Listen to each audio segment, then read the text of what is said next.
السلام عليكم ورحمة الله تعالى وبركاته. الحباب ديالي، واش شفتوا القصة ديال هاد السيد هذا؟ بقى فيا بزاف مسكين. عاش الرعب اللي هو حقيقي في هاد الحريق هذا اللي وقع هاد اليومين هادي في اقليم شفشاون.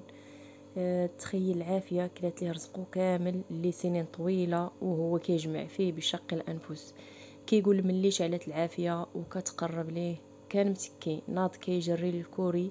كان همو الوحيد داك الغنم يطلقو باش يهرب، ولكن النيران كانت مجهده وكتقرب ليه صوتها كما كيقول مسكين.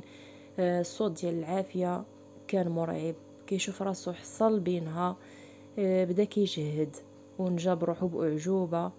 ومع الاسف ماتوا ليه 30 راس ديال الغنم، وتحرقات ليه 400 بالا ديال التبن، و700 شجرة ديال الزيتون والبرقوق وغيرها من الفواكه اللي تحرق ليه. مسكين حتى الكوري وجوج سكنات تحرقوا ليه. بقى مسكين الله كريم، حتى من الصندال اللي لابس قال بلي عطاها ليه غير واحد السيد، وكيقول بلي هاد الكسيبه حفظها الله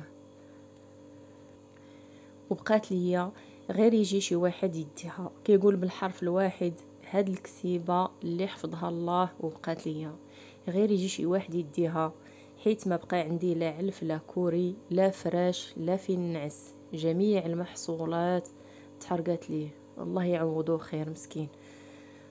هادشي اللي غادي نقول.